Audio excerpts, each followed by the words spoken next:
성도 여러분 안녕하십니까? 2023년 11월 12일 금요 새벽 말씀 함께 나누겠습니다. 함께 나누실 하나님 말씀은 욥기 13장 1절에서 19절까지입니다. 본문은 욥의 세 친구의 변론에 대한 욥의 대답이 이어지고 있습니다. 본문을 통해 성도는 듣기를 사모해야 한다는 것과 고난은 맞서 싸워야 함에 대해서 묵상하겠습니다. 첫째 묵상할 내용, 성도는 듣기를 사모해야 한다는 것입니다.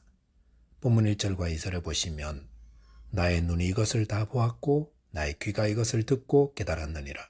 너희 아는 것을 나도 아노니 너희만 못하지 않으니라 하였습니다.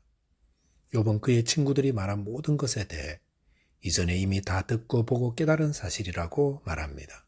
그러면서 그들이 아는 것, 욥도 다 알고 있는 것이고 그들보다 욥이 못한 것은 아무것도 없다라고 하였습니다. 이런 욥의 말에 근거해 본다면 욥은 매우 지혜롭고 하나님에 대한 지식 또한 월등했다 할 수 있습니다.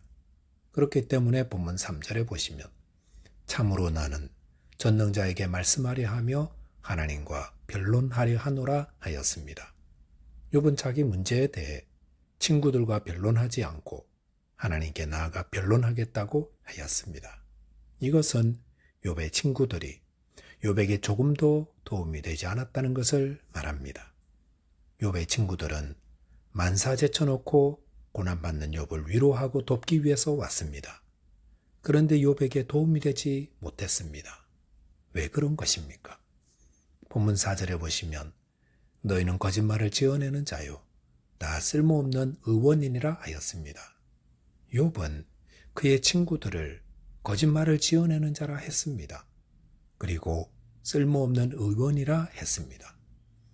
욥의 고난을 위로하러 온 친구들은 마음의 상처를 치료하러 온 의사라 할 수 있습니다.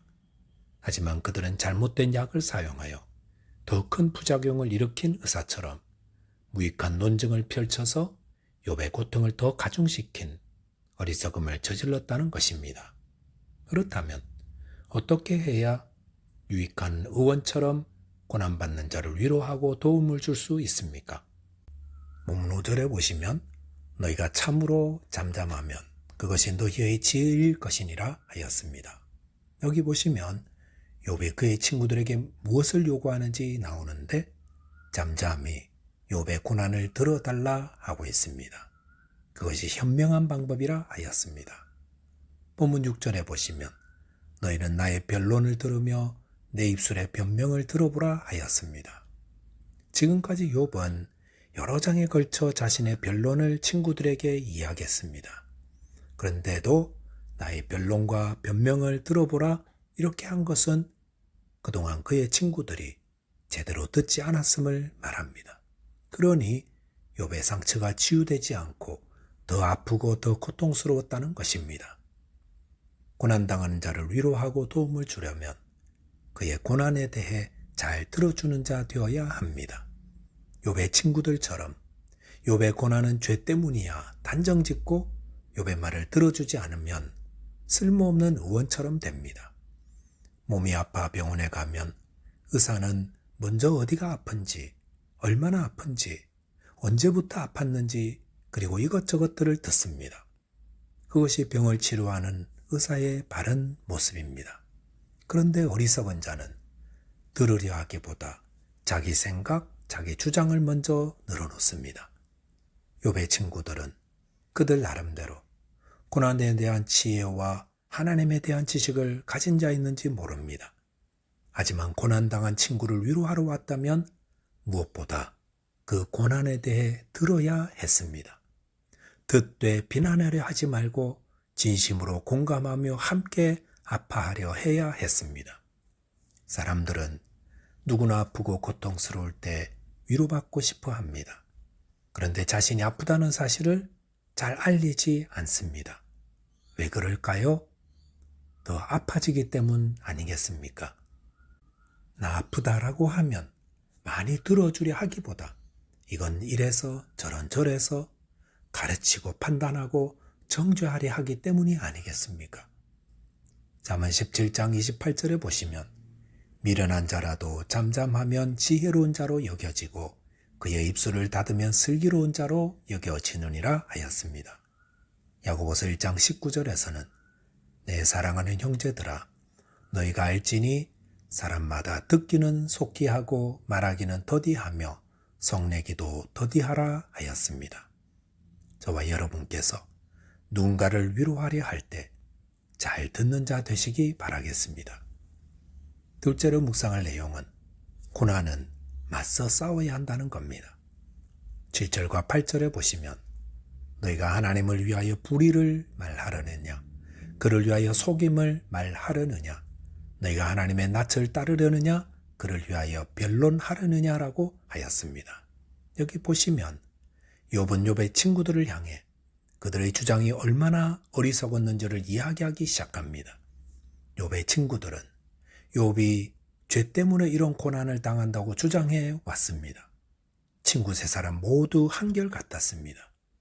왜 이 세 친구들은 그토록 집요하게 욥의 고난은 죄에서 왔으니 회개하라고 권면하고 책망까지 하는 것입니까? 그것은 욥의 친구들은 고난은 100% 죄에서 비롯되었고 공의의 하나님이 내린 벌이라고 믿고 있었기 때문입니다.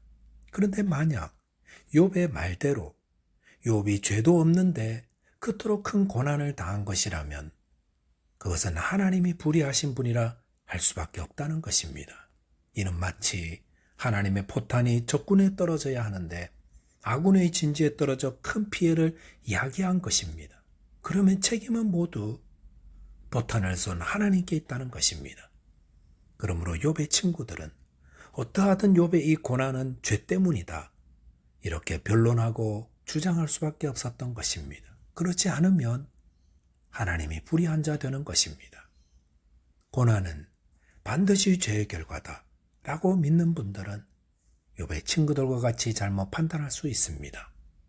물론 하나님의 공의는 죄를 지은 자가 심판을 받게 하시지만 모든 공의가 완전히 이루어지는 것은 종말의 하나님 나라에서입니다. 그 전까지는 어떻습니까? 죄를 짓고도 형통하게 지내는 자들도 있고 욥처럼 무고한 자가 큰 고난을 겪게 되기도 합니다. 그러므로 현실 세계에서 이렇게 고난의 이유를 밝히려는 시도는 늘 풀지 못하는 장애물에 봉착하게 되는 겁니다. 본문 13절에 보시면 너희는 잠잠하고 나를 버려두어 말하게 하라 무슨 일이 닥치든지 내가 당하리라 하였습니다. 12절까지 친구들의 잘못과 어리석음을 드러낸 욥은 무슨 일이 닥치든지 내가 당하리라 말합니다. 세번역 성경은 이 부분을 결과가 어찌 되든지 그것은 내가 책임지겠다라고 기록하였습니다. 욥은 자신의 고난의 이유가 무엇인지를 하나님과 단판을 지어 변론하겠다고 말하고 있습니다. 본문 14절에서는 내가 어찌하여 내 살을 내 이로 물고 내 생명을 내 손에 두겠느냐라고 하였습니다. 이것은 죽음의 두려움을 무릅쓰겠다는 것입니다. 설령 하나님께 나아가 자신의 고난의 원인이 죄에 있지 않다고 주장하다가 죽게 되더라도 그렇게 하겠다는 것입니다. 본문 15절에 보시면 그가 나를 죽이시리니 내가 희망이 없노라. 그러나 그의 앞에서 내 행위를 아뢰리라 하였습니다. 이 본문을 영어 성경에서는 그가 나를 죽이실지라도 내가 그를 소망한다라고 되어 있습니다. 욥은 고난을 회피하지 않고 맞서 싸울 각오가 되어 있습니다.